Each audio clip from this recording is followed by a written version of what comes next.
Hi everyone, welcome to this video. We're Ada and Abigail, the creators of DEVONthink for historians. Yeah, and we're here today because we've gotten at least two people recently who've asked the same question. And it's a very good question. And so we decided instead of answering it individually every time, it was time to make a video about it. For sure. What is the question? The question is, why do I switch to DEVONthink when I have been using Scrivener or Zotero or another reference manager successfully in the past? Yep. And both of, at least two of these question askers did say when they asked that they had used them successfully, but could sense that there were better options out there, or that there were ways they could be more successful. Yeah.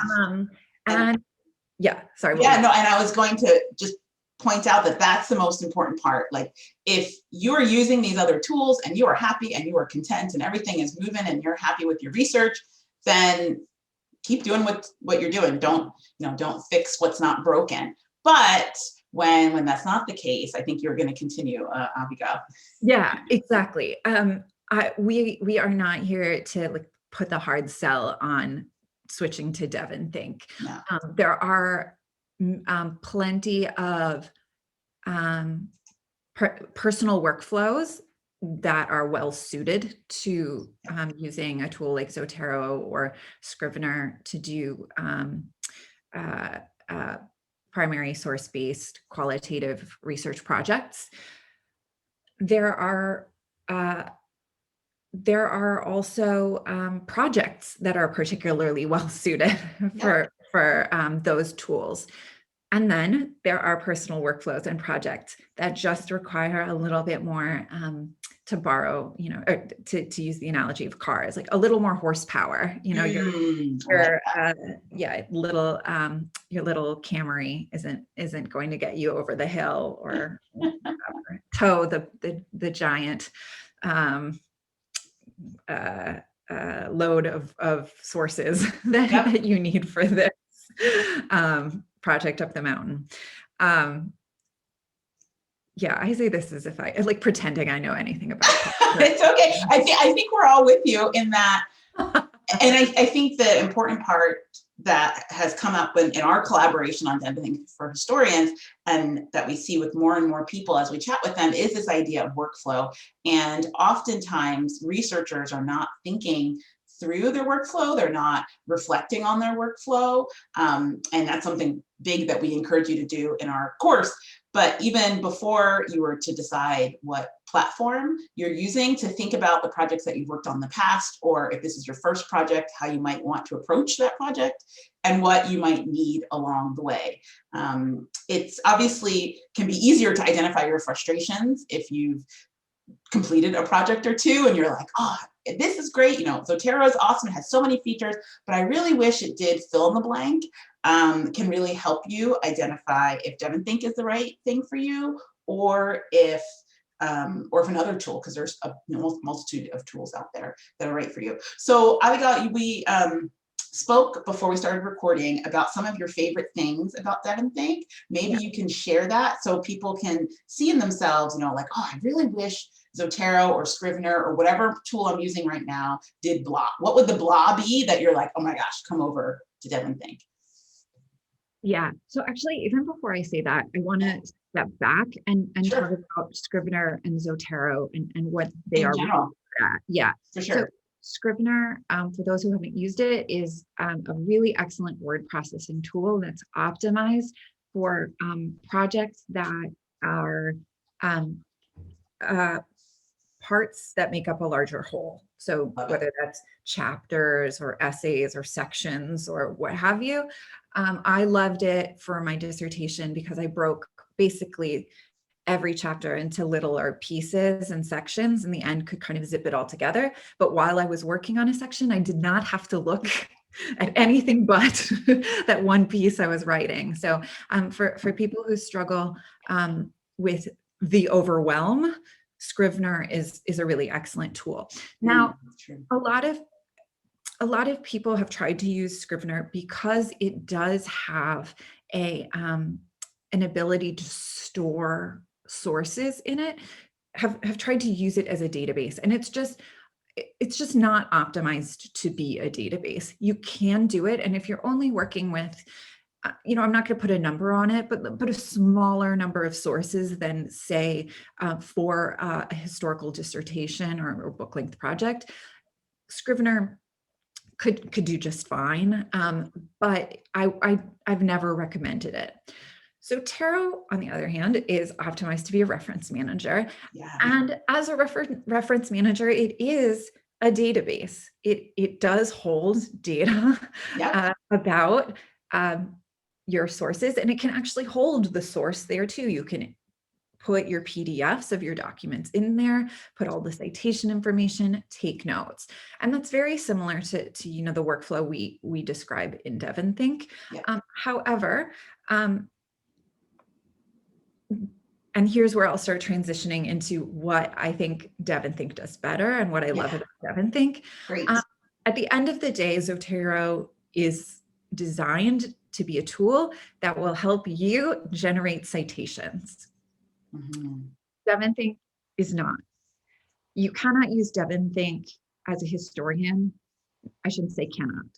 I don't recommend using DEVONthink as a historian without also pairing it with a citation manager, without a reference manager, because DEVONthink doesn't have a built-in capability to do automated footnotes that make your life much easier at the end. There are workarounds, and we've designed several of them. And if you're interested, you can check out our DEVONthink for Historians Super User guide, which is sort of the advanced set of the advanced version of our course. Sure. But the power of DEVONthink comes from its ability to kind of do everything you need when you are working with a very large volume of qualitative data. So it allows you to create very deep hierarchies, meaning we call them schemas. So there are many different kinds of schemas you can use, but let's just go with an archival. We call it a mirroring the archive schema. You can have the top is your list of archives, and that might be libraries. And within the libraries, there might be multiple archives. So for example, I did a lot of work at the Center for Jewish History, which is sort of a consortium of archives. So within the Center for Jewish History, you could have the Leo Baeck, you could have American Jewish Historical Society, YIVO, whatever. Then you can have each individual collection and sub-collection and box and even folder, which Zotero, allows you to do little libraries, but this is a depth and a user interface that really is optimized for getting down into the nitty-gritty. DEVONthink also has a lot of different ways that you can interact with material.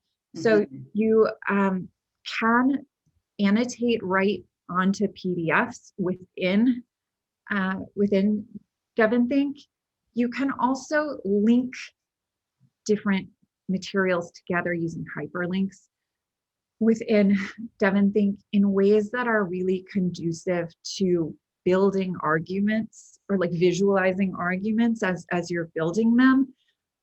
So one thing I really like to do is when I was working on my dissertation, for example, I might find a source in one archive. And it would be directly related. Maybe it was even the letter in response to a letter I found in another archive, and I could link them together. You can also replicate documents into multiple different folders or places in your hierarchy. So that as you are thinking about topics, the materials you need are always kind of front and center.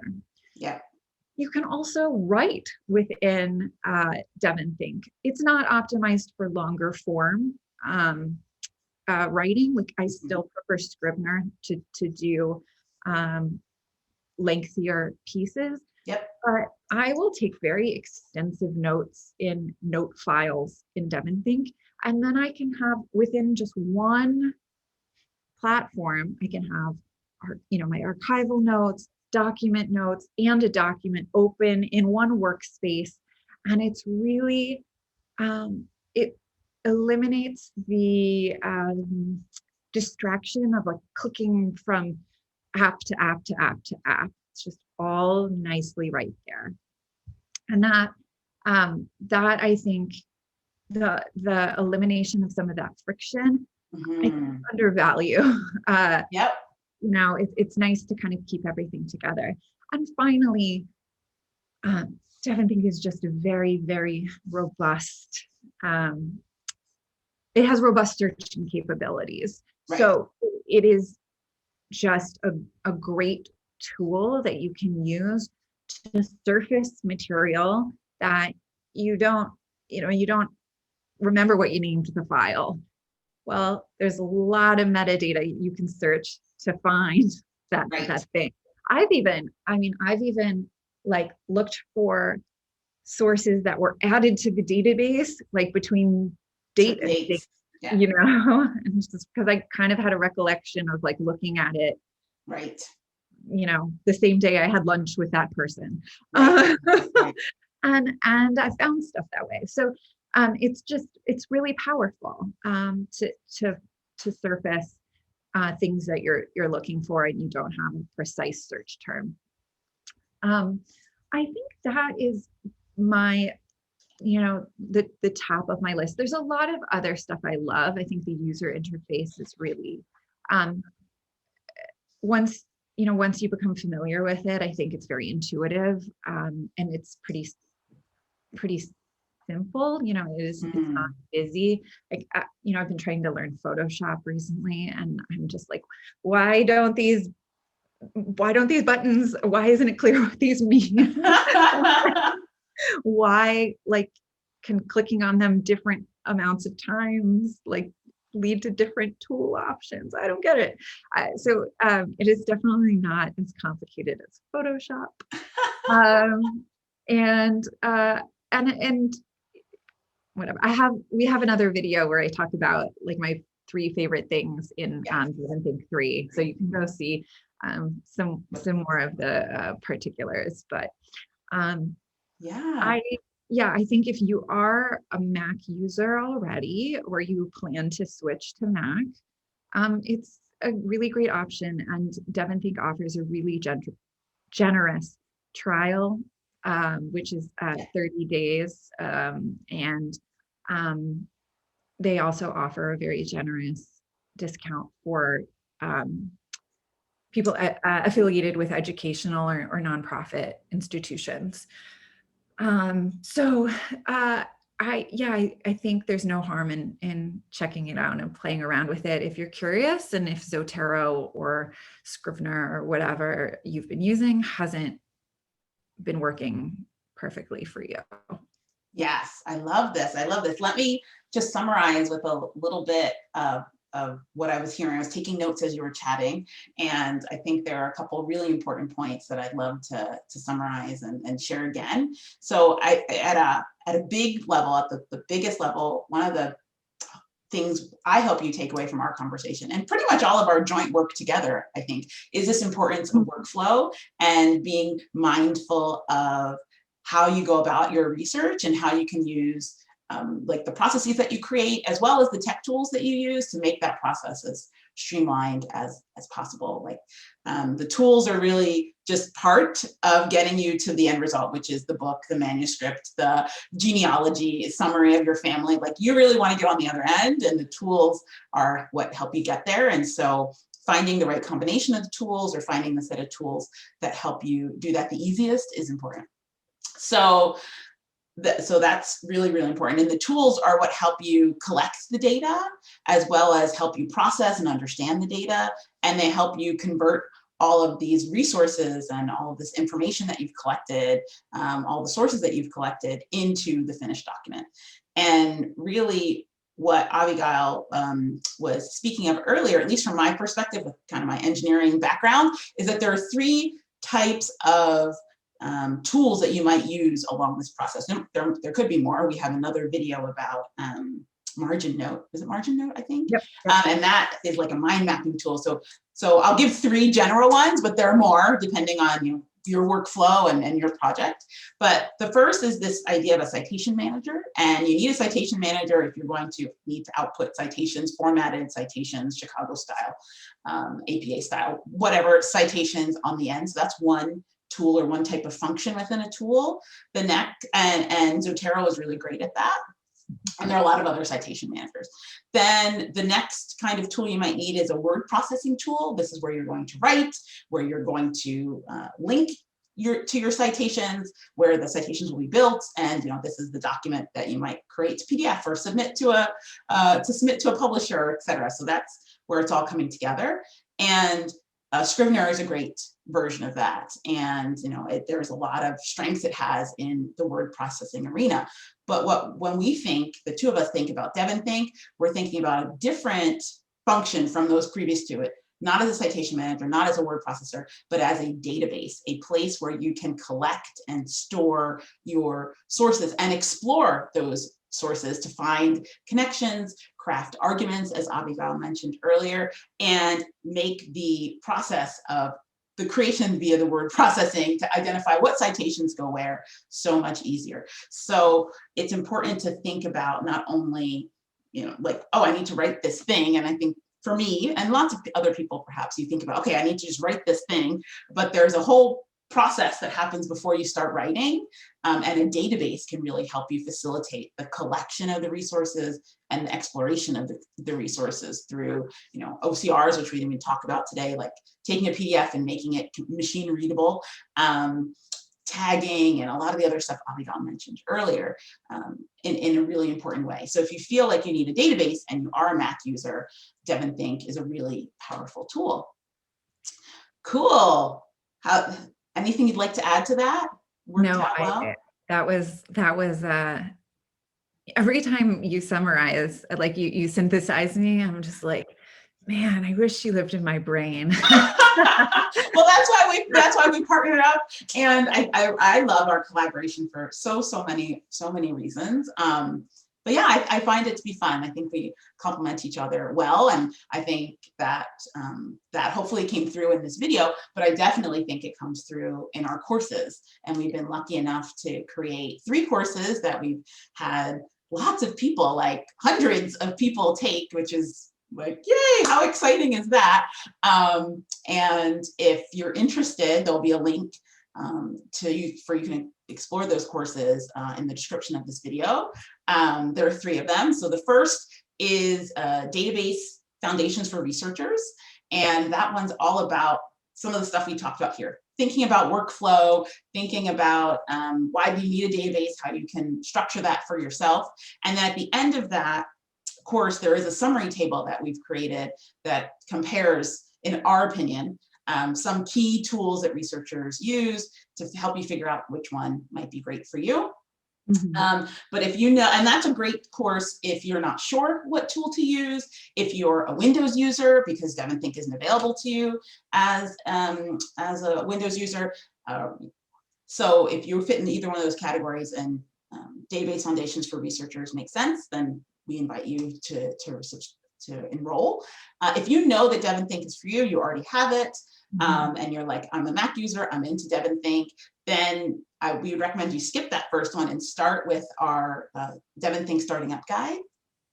And it really does walk you through step by step how to get started with your DEVONthink, with DEVONthink in your research project. We have some modules about workflow to help you think about that. And then we also walk you through the platform. Avigail has done a lot of fabulous voiceovers. Why don't you tell people a little bit about the voiceovers and how you walk people through the tool? Yeah, the Starting Up guide is really, if you have some familiarity already with DEVONthink, the value, as Ada said, is really more in the discussion of like how to choose a schema and really set up DEVONthink as a historian, because the rest of that guide is really the nuts and bolts, like how to start a database, move PDFs or documents into the database, how to annotate them, and that I like to put a markup on a PDF, and then also how to create what DEVONthink confusingly also calls annotations, which are linked files where you can take notes. And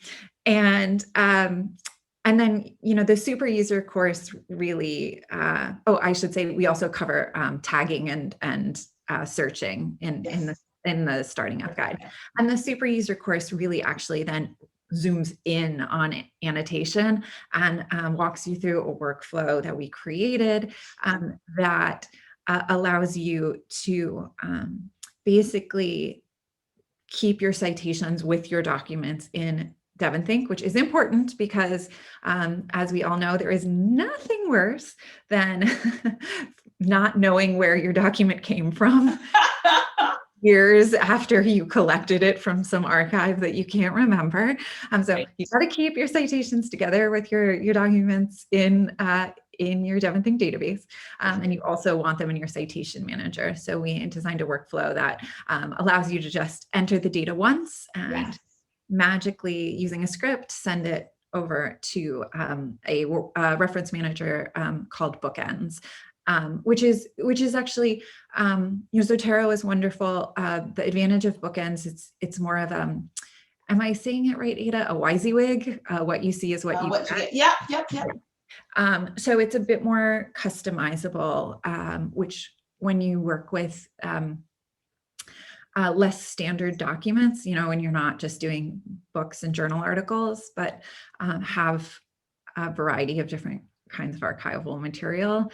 Having a WYSIWYG or a customizable software tool is really helpful. So, I think, we hope that, again, if DEVONthink is not the right fit for you, we hope that this clarified why. If it is right for you, and check it out first. I mean, there's no need to jump right in to our courses. Go play around, and if you decide that it's, you're intrigued, our courses are there. They live in the internets forever. So, anytime you want to explore more deeply, it's here. But for us, it's just like the most important thing is that you find a tool that's right for you and for your project. Every project is different, and the tools that work really well for some are abysmal for others. So there's no magic bullet. There's no one size fits all tool. No, not at all. Not at all. Not at all. And and that was so perfectly summarized. I will, I guess, do the YouTuber thing, as you usually call it in our videos, and ask if you're not already a subscriber to our channel that you would subscribe, hit the like button. If this information has been valuable, share it on any and all social media platforms. And then I have one other question for everyone that's watching. I'm a new Clubhouse user. Abigail is probably, by the time we post this, will be on Clubhouse. And so I'm curious, are any of you, we are considering having some DEVONthink oriented conversations, have some researcher workflow conversations on Clubhouse. Let us know in the comments if you're interested, and then we'll get that set up. And if nobody's interested, we won't get that set up. Keep it simple. Time to talk about Netflix.